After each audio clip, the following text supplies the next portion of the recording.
the most important thing of all is to be okay with being alone sometimes, with actually finding it, oddly enough, kind of pleasurable. To not have all those annoying noises, those annoying people, all that narcissism out there, all that crap that we have to deal with. Yeah, I like being alone sometimes. I like just sitting in the bathtub and reading a book. I like just watching a movie, etc. by myself. If you can do that, if you can find pleasure in being alone, then loneliness loses a lot of its sting. How to deal with loneliness. And I think it's a very human thing. We've all dealt with it. I know I dealt with it, particularly when I was younger, a lot when I was in my 20s, etc. I remember once I was in Rome 20 years ago or so. I was entering a restaurant to eat, and I was by myself in a crowded restaurant. And the waiter asked me if I was alone, and I said yes, kind of shamefully, yeah, I'm alone. And he said in Italian, meglio solo che mal accompagnato.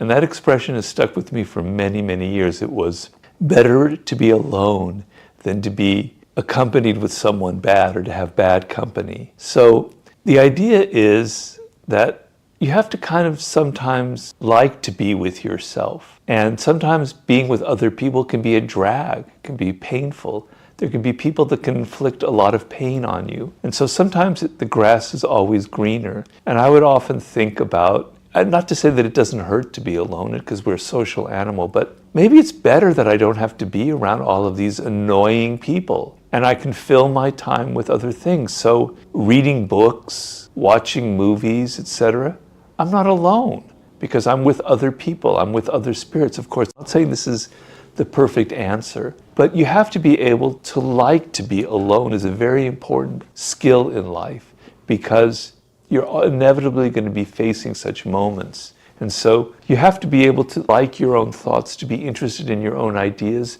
to be reading books, to be doing things that excite you. And if you're excited in your spirit, then you're not really alone. When I'm reading a great book, I don't feel so alone. Yes, I would like to share it with somebody else, but these are ways to kind of alleviate that. The other thing is to understand that you think that you're the only person like that. Everybody goes through that feeling. We're living in a culture now where loneliness is like an epidemic, and the books are being written about it. People are bowling by themselves. There's a whole book written about that. It's a culture where we're not as social as we used to be. We're so much more virtual. So you're not alone in that. So you're not alone in your loneliness. It's very human. Other people are experiencing that. And be aware of it. How do you overcome it? You have to become more social. You have to put yourself out in this world and not be so virtual. Loneliness and being alone has a momentum to it. And I know it, I've experienced it myself. Because being a writer, you're alone. Believe me, I'm alone a lot. When you're alone a lot, you get more and more afraid, you get more and more timid. Encountering people becomes difficult, painful, it's like a skill that you lost. It's a feel that you've lost, and it's harder to get back. And you don't think of it that way. You think of, I don't want to go to that party.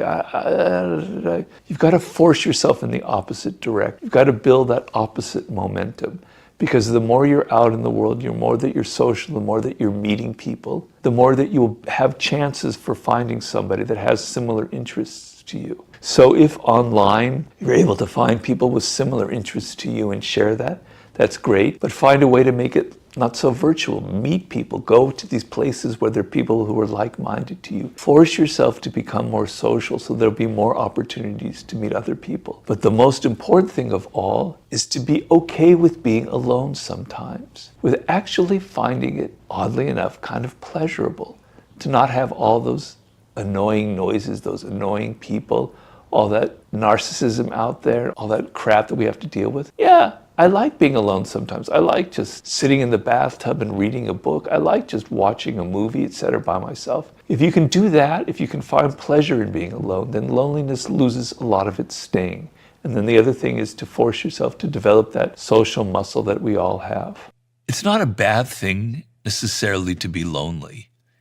Part of the problem of loneliness is it's got this taboo against it, this bad name. Like it's terrible to be lonely, terrible to be alone, right? And so you feel shamed for the fact that you're lonely.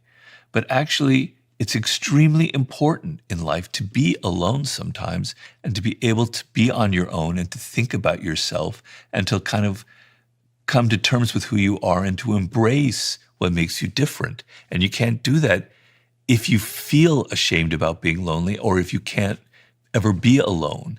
So knowing how to be alone is very important. It's what will make you successful. It will bring you skills. So don't think of it as something necessarily terribly negative in your life. But the other thing is, you have to force yourself. You force yourself to go to the gym to develop muscles and become stronger. You have to force yourself to interact with people and get out of your phone and have real experiences instead of virtual experiences. And if you do that 10 times a month, just like going to the gym 10 times a month, your social skills will get better and better. Your social muscle will get better and better, and you'll feel better about interacting with people.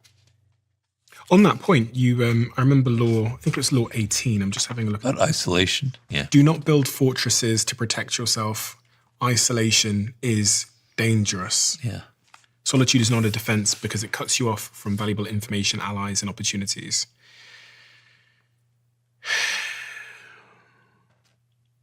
There's a difference, isn't there, between being lonely and being alone? Because being alone is one thing, but the state of loneliness feels like it's a slightly different proposition. Well, it's the difference between you feel very unhappy that you're not connecting to other people. We're a social animal, right? Mm-hmm. And you feel like people don't like you, they don't respect you, that you can't interact with them on a level that's meaningful. Whereas the feeling of being alone for me, wow, I don't have to be around ugly, idiotic people. I can just be by myself. I can read a good book. I don't have to interact with people whose ideas I don't like. I can just be myself and be as weird as I want. Wow, what a relief. I'm so happy being alone. Now, I'm not like that all the time. It would be terrible. But sometimes I do feel that way, and that's the difference, and that's a good thing. I remember once I was on an airplane, and I saw a young woman who was by herself, and I could sense that it was driving her crazy, and she had to use her phone to never feel alone, right? Even in the middle when we're flying over the ocean, she had to somehow connect onto the internet and be sending emails and texts and anything. And I got this kind of desperation in her, this intuition, this feeling that being alone was just horrifying for her, and I think that's not a good thing. I think it's a terrible thing. So yes, isolation is bad. You need to be, you're a social animal. You're meant to be around other people.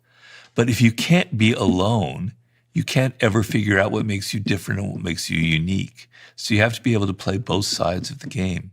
To listen to that voice. Yeah. Inside, to turn inwards. Yeah. It is hard to turn inwards when you never have moments of solitude, I guess. When you said you were suicidal in your earlier years. Yeah. What lifted you out of that state? Well, I had a girlfriend who was very understanding, who helped me a lot. So I wasn't completely alone. And then a little tiny voice inside of me was saying, you have interesting thoughts.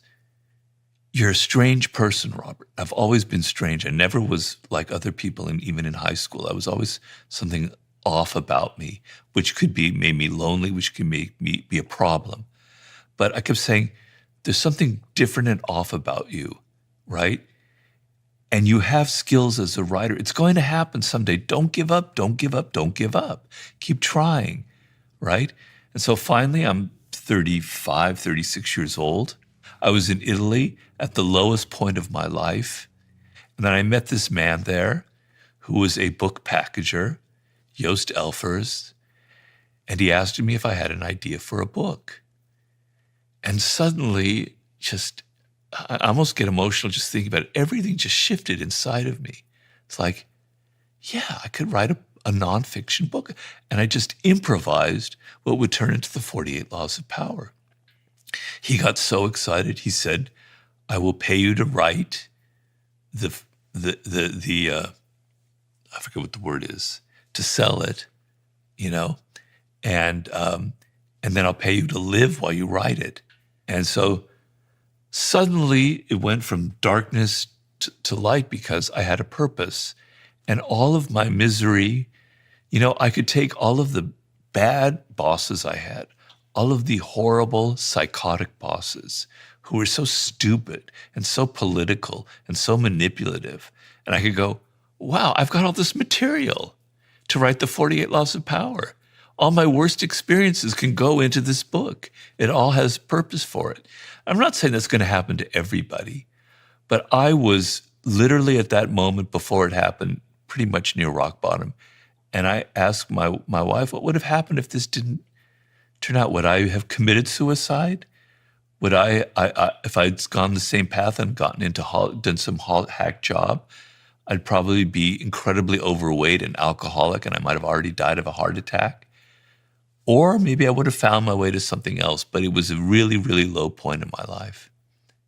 Purpose. Yeah. It's crazy how it can lift you out of darkness. It can turn the lights on. Yeah. It's just so unbelievably hard to find for so many people. I mean, you're not going to find it in your bedroom necessarily, sat there thinking. But opportunities come. You just have to be ready for them. So I had this opportunity that came to me. And you might say, well, that's lucky. That's never going to happen to me. But it will happen to you. You're just not ready for it. You're just not recognizing it. Some person will cross your path that can lift you out of what you're doing, who could connect you, but you're not paying attention. You're not ready for it. You don't think you deserve it. So there is opportunity every day of the week. It's around you, is what I'm trying to say. There's so many studies, and there was one on TV by, I think it was Darren Brown, the illusionist, that show certain types of people are pessimistic towards opportunity. And when you do studies and there's one particular study where they have a newspaper and they give it to one group of people who I think are pessimists and one group of people that are optimists. And the researchers say, when you find the £100 voucher or $100 voucher, just come back to us. And what happens is they scroll through the newspaper and the pessimists never find it. But on the first page of the newspaper, it says, stop, go to the researchers now, you've won $100. The optimists find it. And Darren Brown did a similar thing, the illusionist, in the street, where he put, I think it was like a £50 or $100 note in the middle of the street as they were walking down the street. And the optimists find it, they see it. But the pessimists just walk right past it. Yeah. I think it was a winning scratch card potentially. And that really opened my mind to like my state, my mental state, my psychology is determining whether I see these opportunities or totally miss them. And then it's almost this downward spiral, because then I'll think, God, I'm such an unlucky person. Right. Without realizing that I'm playing a really important role in creating my own fortune or misfortune. Right. Yeah, I have a chapter in Laws of Human Nature about the nature of your attitude creates your circumstances, which is sort of the same thing you're saying, which is there are two kinds of attitudes that I talk about. One is an attitude that's closing, that's constrictive, that's narrow, and there's one that's expansive and open. You could call that pessimistic and optimistic. But the closed attitude is you're only seeing life through this narrow little spectrum where everything is bad, people don't like you, there's hostility all around you. And what that means is you're not seeing reality, you're creating reality. You're creating that reality. You're seeing it, and that's what happens to you. The expansive attitude is, life is amazing. All these incredible things are possible. I have hope. Any moment there could be an opportunity. And that's not reality either, but you're going to create that reality by feeling that way and seizing an opportunity, the smallest crumb of an opportunity. You're going to create those good circumstances. So by your attitude, you create the bad things that happen to you in life. One of the sort of adjacent points here about purposelessness, about loneliness, about the struggles and plights of young men in the world that they face and young women is the conversation around pornography. If you go on many of the social media apps these days, you will be exposed to pretty explicit pornography, whether you were searching for it or not. There's certain apps in particular where even if I'm scrolling on my feed, certain things will pop up and I get, Jesus Christ, I'm at work here. And I was thinking about this more broadly because the studies show that I think it's like 80% of men and about 40% of women in the United States use pornography. And I wondered if you had a view on how it robs us of the hard work it takes to form romantic relationships. Yeah. And if the act of consuming pornography is robbing us of the desire for the real thing.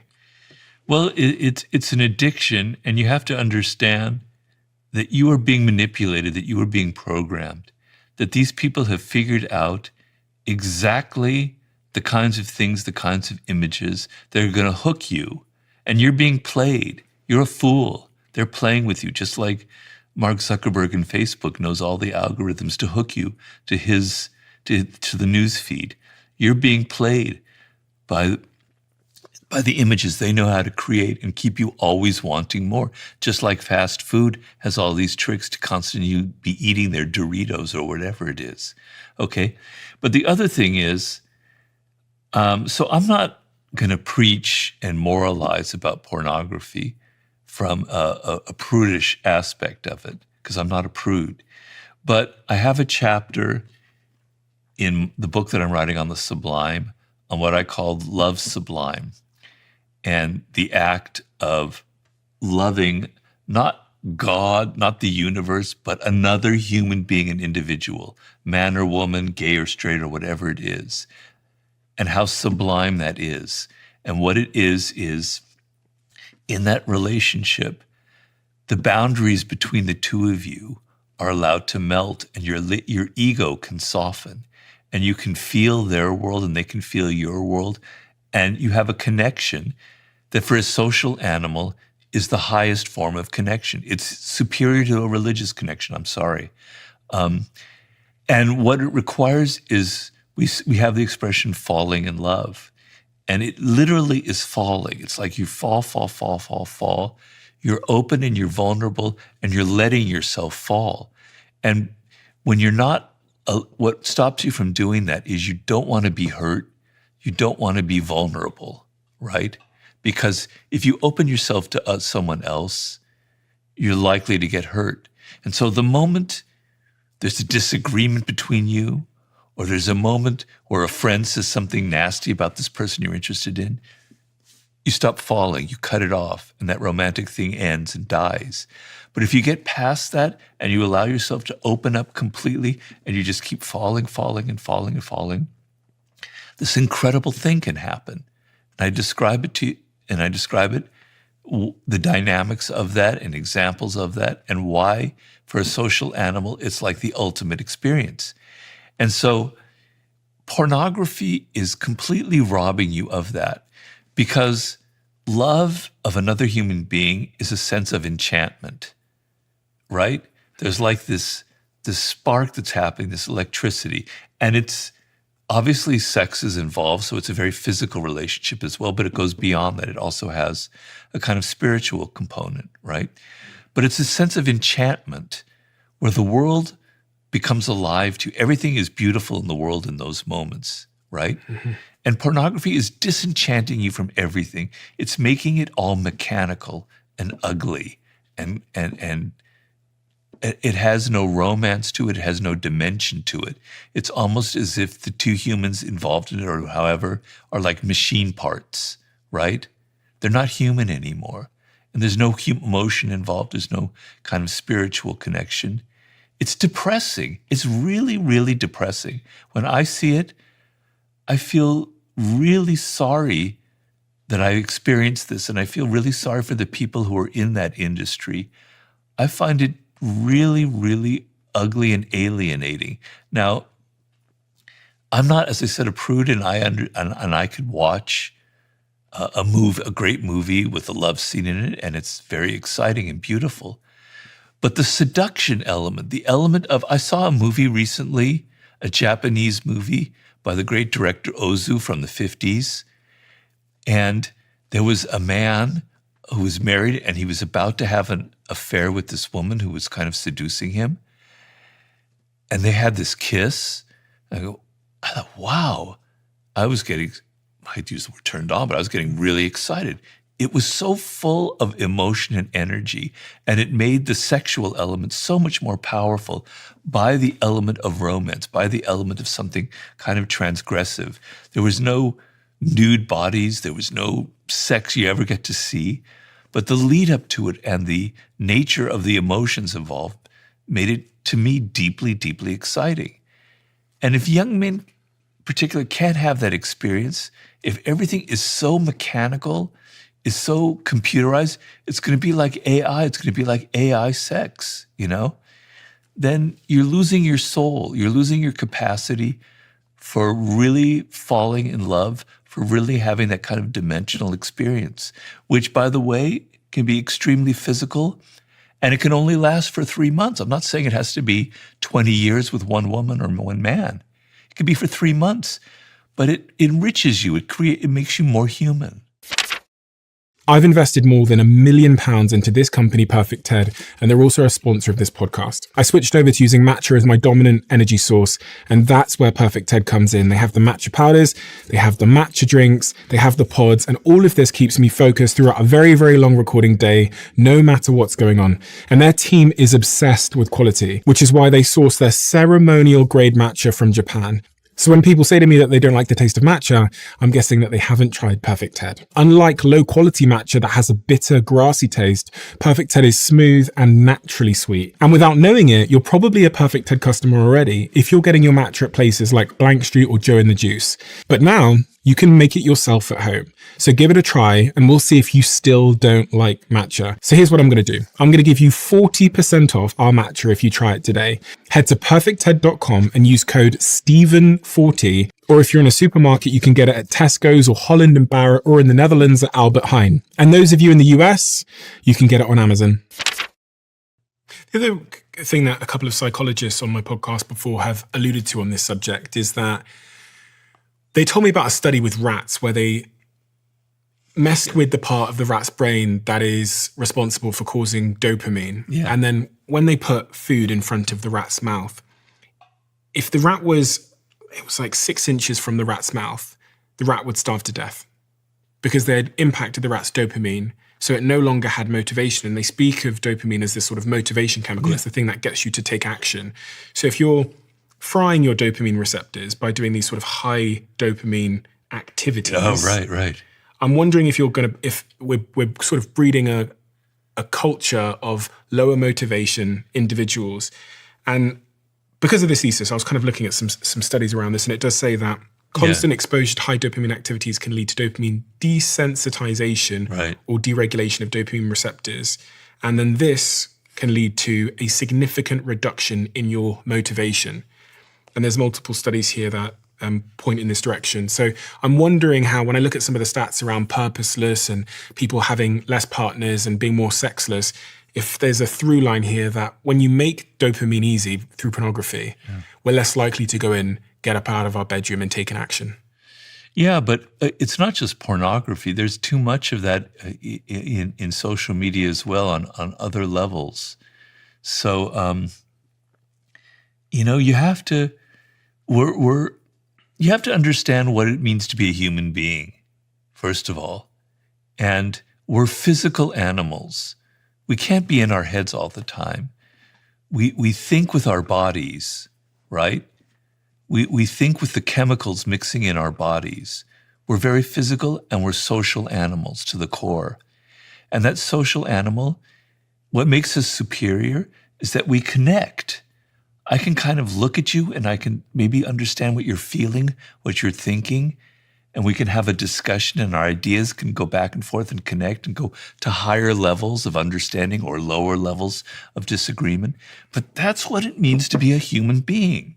You're not this fucking AI machine. You're not a bot. You're not an algorithm. You're not a little piece of data that Mark Zuckerberg can mix with. You're a human being with a body, with physical problems, with hormones, with emotions that are coursing through you. And you have to become a physical creature, which means doing things in the world, taking action, working, building a business, doing things with your hands, exercise, meeting people. Be inside of your bodies. And when you're in pornography, you're disembodied. You're not in your body. You might be wanking off, as far as I know, probably are, but you're not really inside of your body in any meaningful way.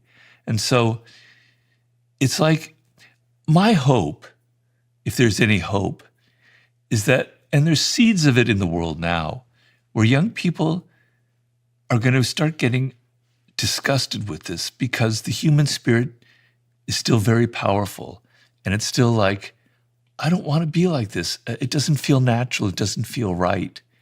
And at some point, my hope is in 20, 30 years, after I'm probably dead, there'll be a movement where people are going to be so against this that they're going to go in the opposite direction. They're going to be returning to what it means to be a human being. There'll be a rekindling of interest in our past, in the primitive past, in the pagan past, things I'm writing about in my book right now.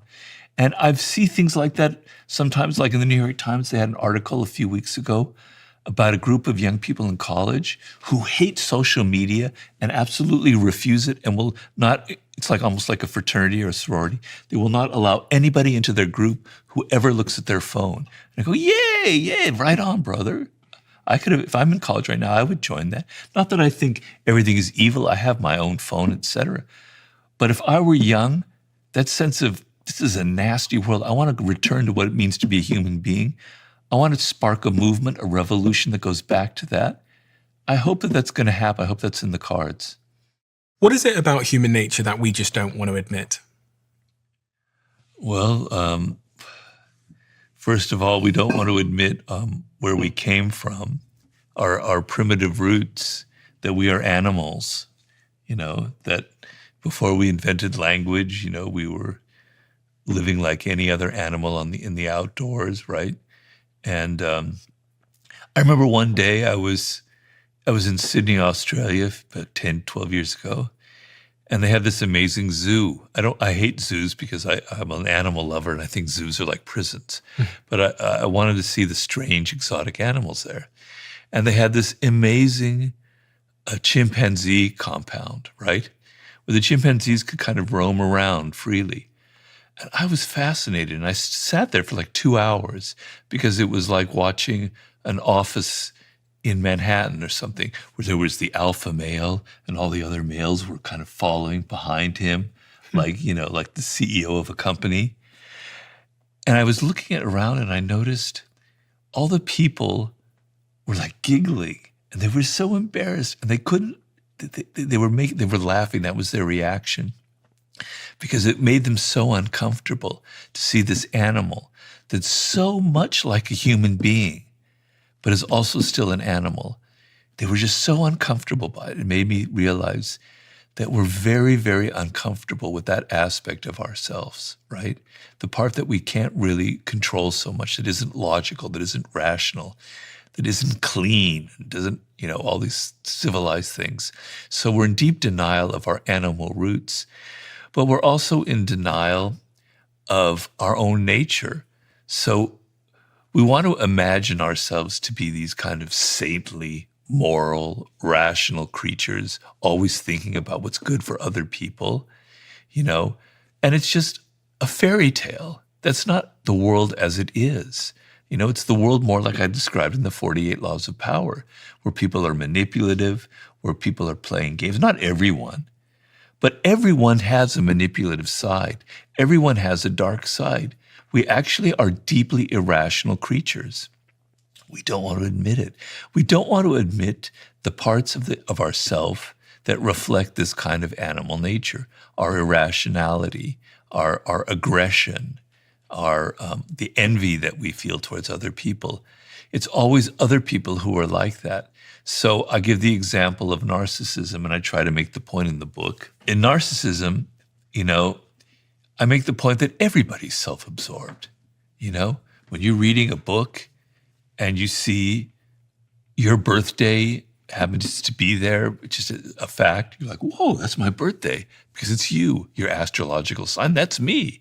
We all are interested in ourselves. We're all self-absorbed, right? And when somebody suddenly talks about us, our ears prick up. I'm not moralizing it. It's just the truth. It's me. It's everyone. We don't want to admit it. It's always somebody else. It's always Donald Trump who's a narcissist. It's always Elon Musk who's a narcissist. Everybody has narcissistic tendencies. That's human nature, and we want to deny it. And should we be aspiring to not be narcissists? Or does one just accept their narcissistic tendencies and lean into it? Because much of what I read in the book about power is how narcissism seems to get you ahead to some degree. That's debatable. But I mean, look at some of the people that, we've been talking about that have reached the very top of the professional pyramid in life, the presidents and such, they've got narcissistic traits. And it seems Sure. And some of them are kind of what I call deep narcissists who are very problematic, and some of them are healthy narcissists. So a lot of artists are what I would call a healthy narcissist. So a lot of artists aren't necessarily the best people, right? They're not often, you wouldn't maybe want to be their friend. They're maybe not the most faithful person as far as a partner is concerned. But they put all of that narcissistic energy into their work, and they create beautiful things that contribute to humanity. Steve Jobs was not a very nice person, right? He was very aggressive, he was very assertive, and he was a control freak. But look what he created, okay? That's healthy narcissism. What's the first thing they tell you in AA? I've not been in AA, but I know it. It's admitting that you're an alcoholic. Okay. If you can't admit you're an alcoholic, how are you ever going to stop being an alcoholic? You first have to admit it. So if you want to stop being a narcissist, you have to get on your hands and knees and admit that you are a narcissist. Because if you deny it and you say everybody else is, if you can't look inward, how can you ever change that? And even the most saintly person on this planet, the Mahatma Gandhis, the Martin Luther Kings, they had definite, strong narcissistic tendencies. There are no saints in this world. Everybody have these tendencies. So get off your high horse, look inward, and see those traits that are narcissistic within you. What if I'm dealing with a narcissist? Well, who isn't? In this world today, you're always dealing with a narcissist. What do I do about that? Because I was thinking about some of the laws in your book where you say things like don't outshine the master. Yeah. If I'm dealing with a narcissist, should I hide my strengths and my weaknesses in order to sort of pander to them and not outshine them? Yes, but as part of law number one is, this is the great thing about being a human being. You can do two things at once. You can be consciously playing the game of, I'm not going to outshine him because he or she's going to fire me because I'm going to make them feel insecure. But at the same time, in my head, I'm going, that person isn't better than me. They don't deserve their position. They're actually kind of incompetent and stupid. And someday, by being loyal and learning from them, I'm going to rise up, and I'm being smart because I'm a social animal. And then at that point, I can just say, get away from me. I don't need you anymore. I'm better than you. You can outshine them, but you play the game. But the worst thing is if you internalize it and go, I actually am inferior. I'm not going to outshine because I'm not a good person. I don't deserve it. And then you've internalized this sense of inferiority, and it's going to haunt you the rest of your life. So you can play both sides of the game at the same time. You talk about acting in life to get ahead. Do we have to be actors, in your view? Well, this is where I start getting a little bit cranky, Stephen, because everybody's an actor, right? Nobody admits it, though. When you're 3 years old, you're already acting, right? You're crying because you're trying to get your parents' attention. You're making trouble with your siblings because you're trying to get something that you want. You're learning to be manipulative. Children are very manipulative. Children are consummate actors. They learn that they can get what they want by behaving a certain way. If I'm an angel, mommy will give me this, that, and the other thing, even though I know I'm not an angel. We are a social animal, and we have words, and we have language. And with words and language, we can say one thing and be another. We can lie, we can deceive. We can tell people, I loved your screenplay. You were fantastic in the movie. Man, you're looking so great today. We don't mean any of it. But we can do that because we have words, and we can lie about that. We are all actors. If everyone went around saying exactly what they felt about the other person, no one would ever get along. We would have killed ourselves off by now. You're always telling the boss the things that they want to hear. You're always telling your partner. You're always kind of hedging exactly what you feel.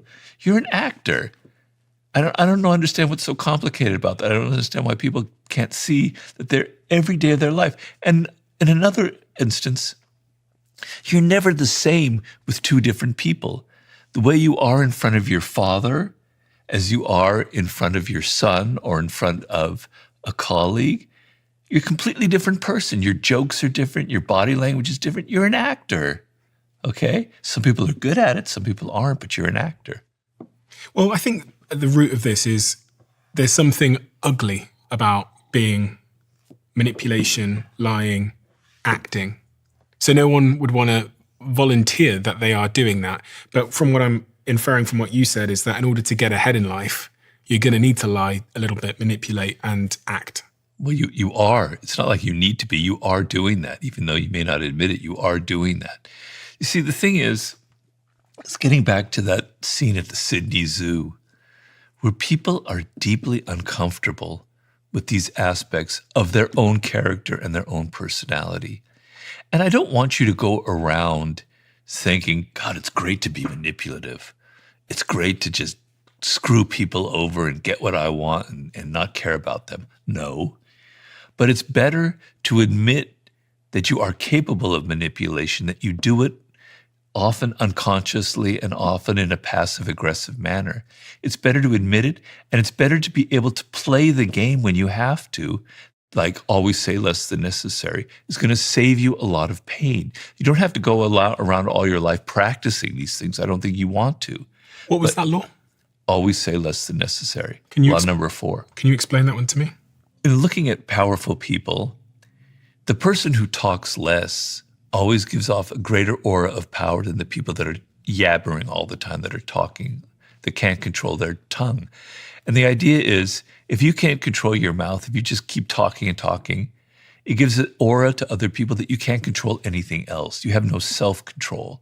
And that is a very unpowerful aura. And obviously, the more you talk, the more you are prone to say something kind of stupid and irrational that you're going to regret. And so powerful people know to command an audience.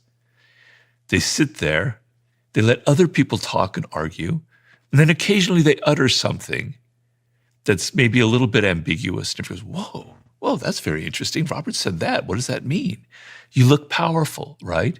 You give off an air of mystery. You give off an air of control. And so a lot of people have a hard time with it because they think, wow, shouldn't I just be able to say whatever I want and just talk? Well, no, you don't. Not in the social world, not in the work world. It's going to get you in trouble. Learn to control what you talk and learn that there are moments that saying less is actually much more powerful than just yammering on and on. I was, through my years of business, running businesses and stuff, I came up with this idea, which I've shared with a few people, called your contribution score.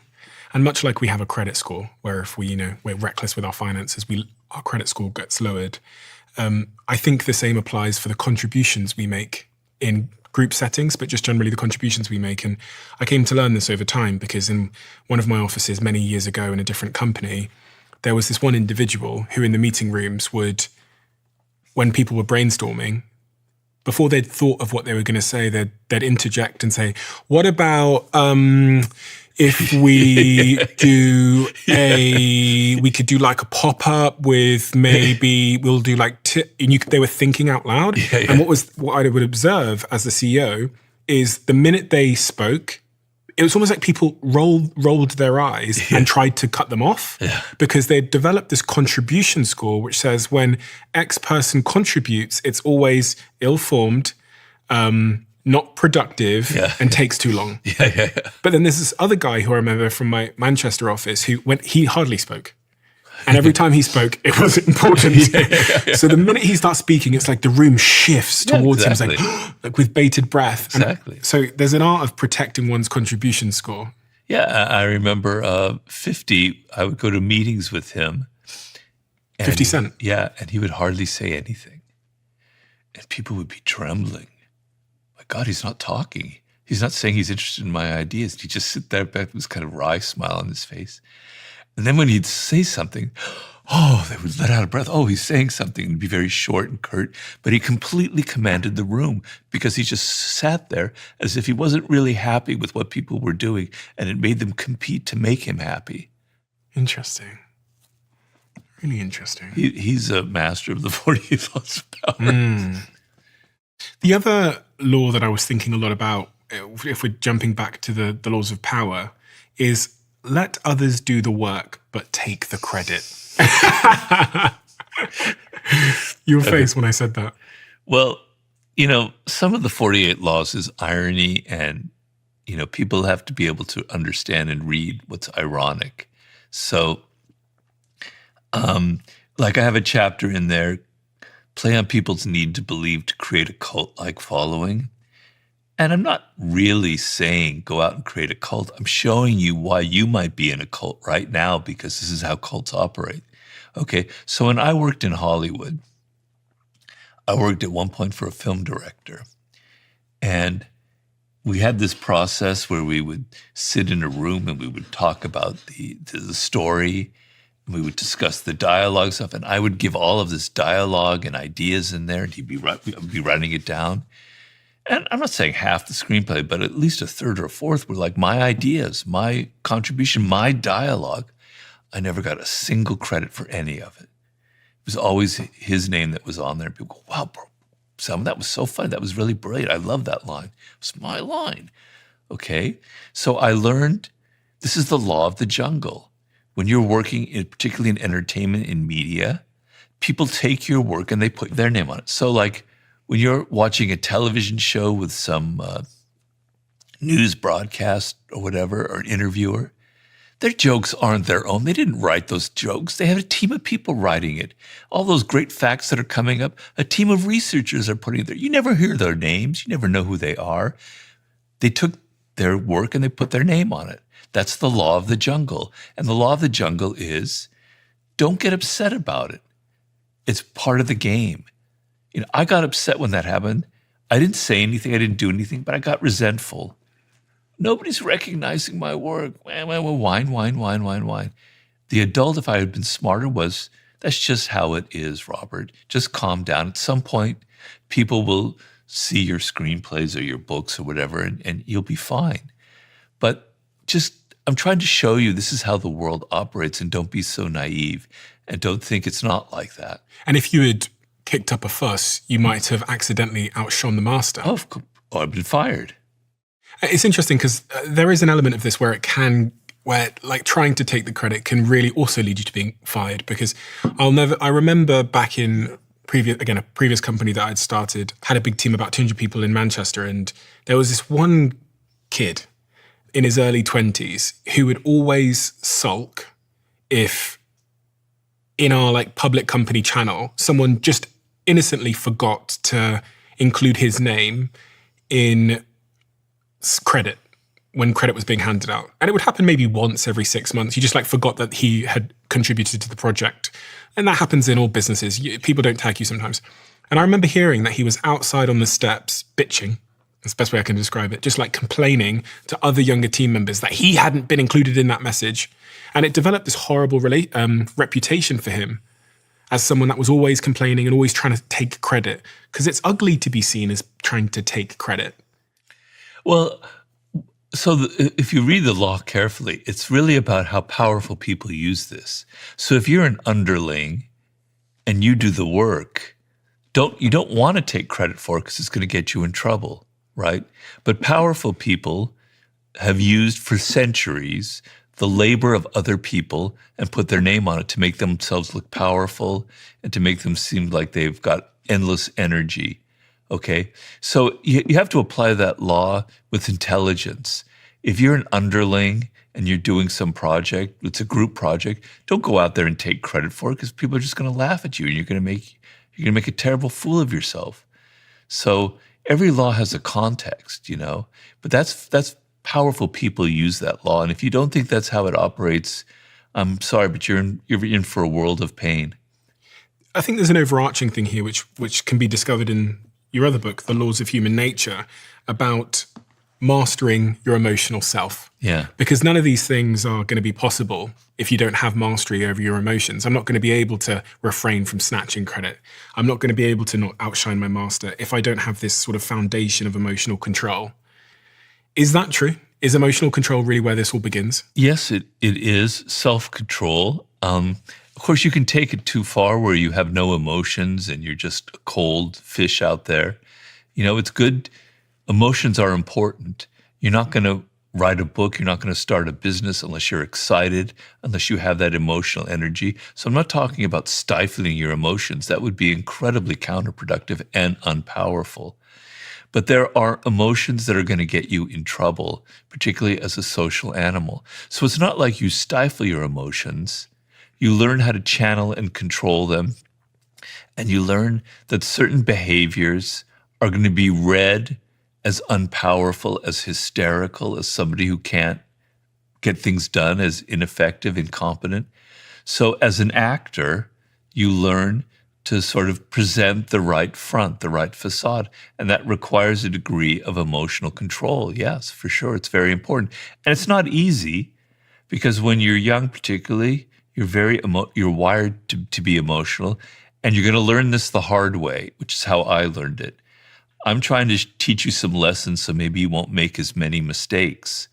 But it's a hard thing you learn, and you learn it by the mistakes you make, by saying something foolish that costs you your job, by outshining the master that costs you your job. You learn it from the mistakes you make. Is there any practices that you know of that would enable me to increase my self-awareness? Because, you know, we're all going through experiences in life, but it seems that some people are learning from those experiences and becoming more wise and more effective, and then other people are kind of repeating the cycle over and over again. And I think I ask this in particular because you're a writer. So you spend a ton of time thinking about what's happened to you, your jobs, experiences, your feelings. If you do a foolish mistake, there are two ways to go. And the common route is, that asshole, they screwed me over. It's their fault, you know, right? Or I made that mistake, but you know, if circumstances had been better, if I had more money, if this person supported me, it would have gone well. That's what we naturally do. And that's the kind of person that never learns from life. So your first instinct must always be, and not your first instinct, I correct myself, your second instinct, because your first instinct is always going to be that. There's a great book, I can't remember what the writer's name was, Mistakes Were Made But Not By Me. I recommend that book highly. It came out about 10 years ago. I think it's Elliot Aronson. Oh, yeah, I know him. Very good book. Anyway, your first instinct always will be, it was a mistake, but it wasn't mine. I'm not to blame, all right? Everybody does it. I do it. Your second instinct is to step back and go, whoa, wait a minute. That's not right. I'm fooling myself. Actually, I played a role in that, in what happened there. And what is that role that I played? What could I have done differently? Maybe it's very subtle. Maybe it was something in my body language that turned people off, that made them not like me. Or maybe it was something I said or I did that could have changed the circumstances. What is it that I did? Then you can learn from the experience. And if only 10% of it is your responsibility, at least see it as 30% so that you can learn from it and exaggerate your role in the mistake, because then you can learn from it. You can understand that you can correct these mistakes, right? So initially you're going to always blame the other person. Then you're going to step back and you're going to go through this little dance. You're going to go, no, I think I've definitely played a part in what went wrong here. Things go wrong and we leap to blame. And once we leap to blame, we often leap to revenge. Yeah. We want to take revenge. We want to right the wrong that's happened to us. We want to correct the injustice. And you talk about this as part of human nature, but also give us some advice. I think it was actually in the Law of Power book about, I think it was Law 36. When we feel like we've been wronged, Robert, when we feel like there's been an injustice, what is the best course of action? It depends on the wrong and in the injustice. So let me give you an example. Yeah. Someone at work said, I heard they said something to my boss and it's cost me my promotion, and they're talking about me behind my back, and it's annoying me. Well, there are several avenues that you can go. Everything depends on circumstances. So if you're going to be a strategist in life, which is what I recommend, you have to look at the particular parameters and not just go, there's one answer. There's several possibilities here. So number one, maybe you're in an awful job with awful office politics.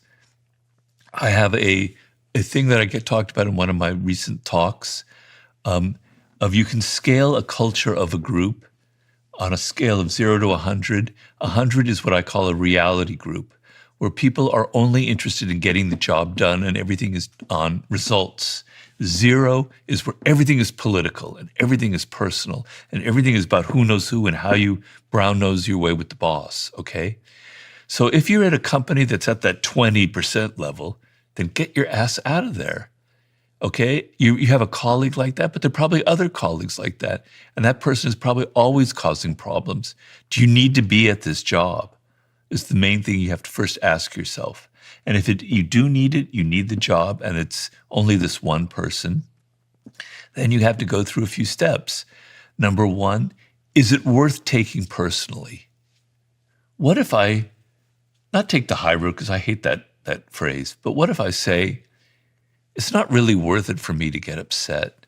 It's better off in the long run to just act like, it didn't happen, and to end up getting the promotion on my own in a different way and proving myself that success is the best revenge, and how can I get there kind of thing. Ignoring him or her and what they did and only focusing on what you can do to get back, to get the promotion that you deserve. The third possibility is sticking it to this other person, which is always something that I think is something you might have to consider doing, right? Which is playing the game back at them. So when you're dealing with people who are unethical, like a Putin kind of type, where they're willing to do anything to get power and you're not, it's asymmetrical warfare. They have more options than you do, okay? This person that did that to you, they're going to do anything for power, and it puts you at a constant disadvantage. What do? You have to do what they have in warfare called a deterrent strategy. You have to show this person that you're not somebody you can mess with, that you're going to do something to hurt them, but it's controlled and it's a one-time thing. You're going to damage their reputation. You're going to spread some nasty rumor about them. But you don't have to feel like you're lowering yourself. It's just, I'm doing it one time to show them that from now on, you better not mess with me because, damn it, I've got a gun in my back pocket and I can use it.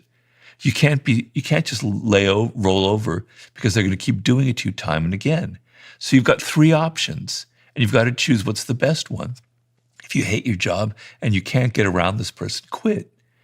If you don't feel comfortable going the low road, and if you think it's a better strategy in the long term for you and your soul and your safety to simply focus on your job and get revenge that way, that's probably the best solution of all. But sometimes you need to have a shot across their bow to say, look, you can't attack me because if you do, there are going to be consequences to pay. Because these types of people, they prey on those who seem weakest, right? Predators love prey.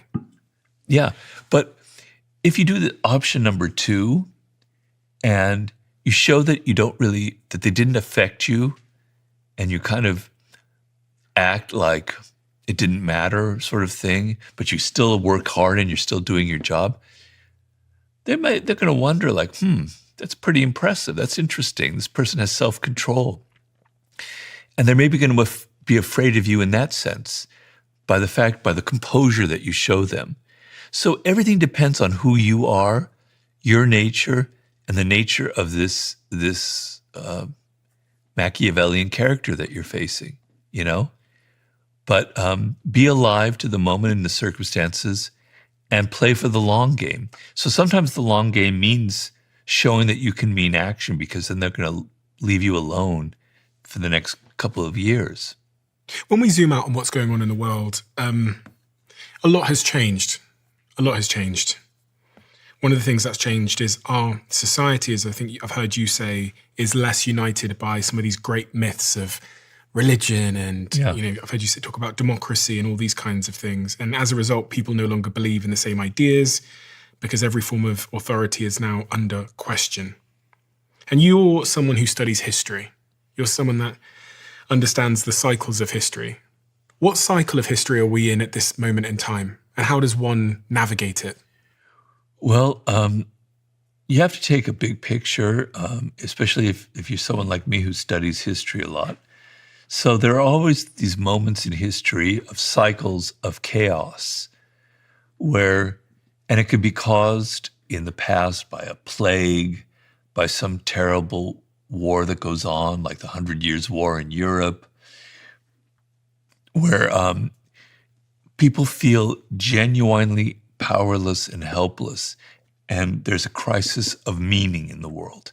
And I could point to specific moments in the ancient world, in Asia, in Europe, but it goes on and on. It's a cycle that happens. And when people feel powerless and helpless, and there's all this chaos going around them, then they tend to be attracted to authoritarian figures, to easy solutions. They get much more irrational. They're much more likely to fall for cults and for belief systems that offer simple solutions and easy one-sentence answers, like "Make America Great Again" kind of thing, you know? Wow, that's simple, it's easy. Yeah, we'll vote for that, right? So in moments of chaos and helplessness, people are going to grab for something that anchors them, that gives them a sense of meaning, right? But it's often something very, very dangerous. So we're in a moment like that right now, I think, around the world. It's not just the United States. Believe it or not, things can happen under the skin and are subtle, like climate change. There are a lot of people who don't believe in climate change, but it's affecting everyone. It's making everyone a bit neurotic, the sense that we can't control our climate, right? That these disasters are going to keep happening and happening. That's a major sense of helplessness. The global economy, where now your business is at the mercy of something that's going on in Indonesia or Japan or China, is a tremendous sense of helplessness and a lack of control. And your political figures don't seem to be responding to you in any way. Like their actions, their talk doesn't lead to the kind of results that you want. So you're very prone to following what demagogues say, who offer you like easy solutions. Okay, so if you're living in a time like that, and it's more dangerous now than in the past because of social media, and because of memes and because of the viral effects that are sweeping through humanity, right?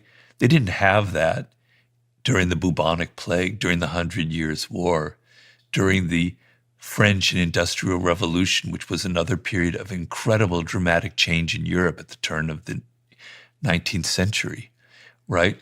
So they didn't have that, which adds to the brew and makes it much more dangerous. So having a longer view is to say, well, you know, this is a moment of chaos, and I'm going to be in control of what I think and what I believe. So I'm going to have a degree of distrust of what people are telling me. I'm not going to get so emotional when people start saying, this is what's evil, this is what's wrong with the world. And to be very, very, very wary of people with simple solutions who say, if we just do this one thing, everything will be great. If we just add tariffs, if we just get rid of all the immigrants, America will be fabulous. These are fairy tales that are being peddled to you. I'm not trying to be political because the other side peddles their own kinds of fairy tales. Believe me, I understand that. Can I ask you a question about Sure. this book, which is kind of linked to what you're saying now, the 48 Laws of Power? What demographic emails you the most about the book? Young men. Young men voted for Trump. I know. You're someone that I sense, and from what I've understood from my research, isn't a big fan of Trump. And so what do you say to those people about why you have that position and what they're misunderstanding potentially? The thing I do want to say is that you want to be able to think for yourself, okay? So let's say you think Trump is the answer. He's going to solve all of our problems. Well, be capable of stepping back and going, maybe some of the things he's doing I don't agree with, aren't right. You know, have some discrimination, have some self-distance, be able to criticize your own side. So I'm on the left, on the Democratic liberal side. They are buffoons, they are fools, they are absolutely incompetent, and I'm not afraid to say it. They make terrible mistakes. They blew this election. They're stupid. And it's painful to say that because it's the side that I support. But I do not believe in everything that they promote. There are things I disagree with them on them. Some of their woke policies I just find are ludicrous. Okay? So be able to stand back and say, I don't agree with everything he says. Have some dignity, have some self-worth, say that I can think for myself and not get so emotional, right? So you think being masculine and being a bro is just say, oh, Robert, F you, you're such an idiot. You're so blah, blah, blah, blah, blah. Put YouTube comments because I get them all the time, F you, you can fill in the blanks, right? That's not being masculine. That's not being tough or strong. That's being an idiot because you're not able to think for yourself, right? Being emotional isn't masculinity. Masculinity is self-control, I'm afraid. Being masculine is being able to step back and go, this isn't necessarily the right thing to do. I have to think about it. I have to do something that's more productive, that's positive. I have to criticize myself sometimes. Weak people can't criticize themselves. So if you're listening to me, at least be willing to say that maybe some of my ideas are wrong. My ideas and your ideas, right? That to me is strength. That to me is a masculine virtue. Being able to criticize your own side and not get always so emotional and overheated and leaving nasty YouTube comments, as I'm sure I'm going to get right now. You made me reflect on something I read the other day. I think it was on X. And it was a study that shows that when the more testosterone you have, again, which we can use as like a proxy for masculinity, in studies, you're more likely to think for yourself. So they had two groups of people, Whoa. and they gave one group of people testosterone. I think it was a group of men, testosterone. They both had to do this test. And the ones who had the higher testosterone levels had been given the artificial testosterone. They were less likely to cave in to external social expectation. Wow. Which I thought it's a proxy for what you're saying, which is right on, potentially yeah, real masculinity is having the strength of your own convictions and being able to ignore social pressure to conform. You talked about wokeness in the left and how they messed it up. Yeah. I consider myself to be, I'd say apolitical, but it's more, it sounds like a strange thing to say. I can just see the merits in things on both sides. So I really struggle to identify with a side. Sure.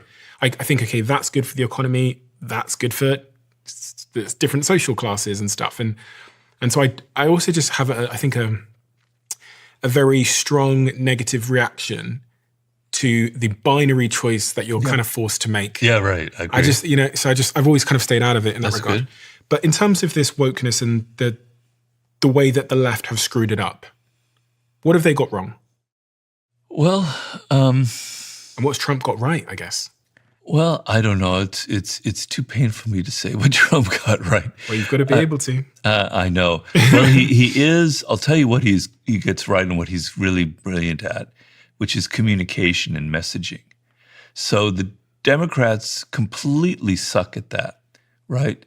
They couldn't craft a message to save their life if they were, if everything depended on it. They're just terrible at it. They don't know how to communicate. They don't know how to make a simple message. Now, I said simple messages can be deceptive, but in politics, you have to have something like that. You have to stand for a vision, for something straight, and you have to be strong and you have to be willing to fight for it. So I do have the ear of some people in the Democratic Party, and I say, what you got wrong and what Trump got right is to show the public that you are fighters, that you are strong, that you believe in something, and that you're willing to upset other people, other groups, because you believe in certain things. A large portion of the public he doesn't care about. He's interested in his base. He doesn't care if he's hated. Okay, Democrats don't care if you upset this special interest group or that special interest group. Some people have to hate you. Being hated is a good thing. Stand for something and be willing to fight. You got that all wrong. He got that right, so I can admit that. And he's much better at communicating and messaging, okay? When it comes to policies, there's a pretty big gulf between us about what I think is good and bad. But, I mean, wokeness is, it's an ideology that isn't really connected to everyday life, to what's going on around us, right? It's kind of a purity test of these are certain things that we hold, and you better either, if you believe in them, you're on the good side, and if you don't believe them, you're on the wrong side. It's a polarity, it's a black and white binary way of looking at the world. And that's not reality. That's not how things are. Things aren't black and white. Things have a gray zone. Yes, there are things that are evil. Murder is evil. You know, social injustice, we can all agree on certain social injustices. Yeah. But it's not like this purity test of if you don't believe in this, you're an evil, bad person, you know? So on the Israel-Palestine issue, for instance, now I happen to be Jewish, right? And I've never been a Zionist my whole life. I'm very happy to be Jewish. I was bar mitzvahed, and I have nothing against it, and I'm proud. I'm not a practicing religious person in Judaism. I understand because I lost a large part of my ancestry during the Holocaust. It was deeply part of my childhood, a very traumatic thing that even my parents were still recovering from. So when it comes to Israel-Palestine, I'm very conflicted because I've met Palestinians who had a terrible impact on me as they described the horror of what happened to them and how the loss of their land and how deeply, what a beautiful country Palestine was and how traumatic it was to lose their home. But at the same time, Jews were completely homeless from the Holocaust, and they did originate from this land. I can see both sides, and it's very painful. And if I were to craft a solution, first of all, I think Netanyahu is a horrible person, but there is a middle ground that could be had where there could be a two-state solution. But the woke people, oh God, forget it, man. You're in favor of genocide. Get out of here. That's not life. That's not reality. That's not how the world works. It's not how things happen in this world. You're not dealing with the real world. You're just trying to act like you're morally pure. You're not really willing to sacrifice, to roll up your sleeves and come up with practical solutions. You just want to yell and rant and act and look like you're the most virtuous person on the planet. But isn't this one of the laws of human nature? Fitting into our tribes? And because I think being in the sort of political middle or wherever I am, you get attacked from both sides. Because sometimes you'll have a conversation with this person and they'll say, oh my God, you're right wing. Then I'll have a conversation with this person and they'll say, oh my God, you're left wing. And so you never fit. Yeah. And actually my instinct is tempted. My instinct, my primitive instinct is like, just fucking pick a side, Steve, and then at least you'll have a bunch of people to protect you. Yeah. You talk about that as well, how having a group of people around you and not being in isolation offers protection. Yeah. So it's tempting. It's tempting, but you're going to lose your soul. You're going to lose your dignity in the process. So it's fine to be part of a group. I remember I was a young man in 1983. I was on the left, for sure. I don't deny it. I went to Nicaragua to report as a journalist on the war going on between the Contras and the Sandinistas. And I was more on the Sandinista side. And they've ended up, as things have rolled out, that Sandinistas are truly evil. I mean, Ortega